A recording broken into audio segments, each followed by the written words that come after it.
Hi guys, my name is Benjamin Jenkins, and this week I've been asked to answer the question, do working class people want socialism? The most socialism working class people want on these islands is the NHS. Past that, no. What people want on these islands is fair pay for fair work. They want to know that if they've paid into a system all their lives, they're going to get what they paid in out. They do not want to think that, for example, 5 million people from Europe are going to get to be able to come and register with their GPs, thus making the GP list that they have to queue up on even longer. The amount of socialism that they will tolerate is, always has been, and ever will be, the NHS. They don't want socialism outside of that. That's why they don't join your unions anymore.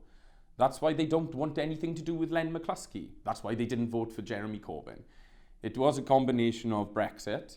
The main issue was Brexit, but the overarching reason why that general election on December 12th got lost was because you were offering the British public something which was anathema to them. The British public want fair pay for fair work.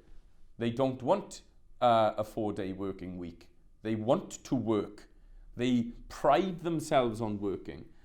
Defining themselves as workers who pay their own way is something that underpins and strengthens their very sense of identity. And you were offering them to delete that. And you genuinely thought that they would have voted for that. Now, the best you would have got if you'd supported Brexit, if the Labour Party had made itself the Brexit Party and had been just as pro-Brexit as Nigel Farage, you might have ended up with a hung parliament. But you would never have gotten a majority of the working class on these islands to vote for your policies, because your policies are insane.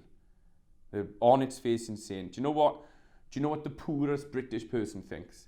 The poorest British person thinks that taking half of someone's wealth off them is theft.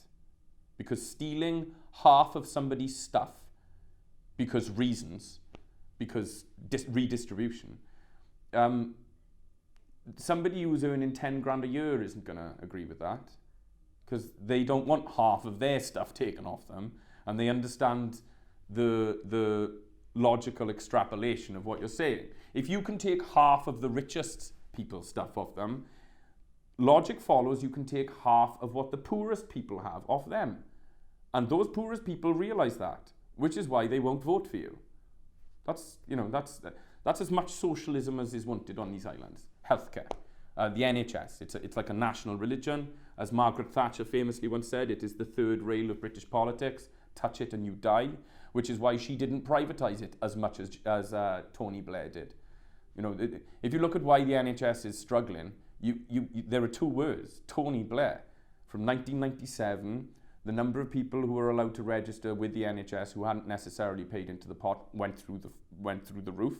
And the number of private contracts that were dished out under PFI, whereby we were selling hospitals we paid to build to private healthcare companies so that they could rent them back to us at an extortionate rate. No capitalist would have done that because they're smarter than that. They have efficiency at heart. You know, they want to make sure if a capitalist is going to tolerate having a socialized healthcare system like the NHS, at least they'd run it properly. You guys couldn't even do that. And it's supposed to be your thing.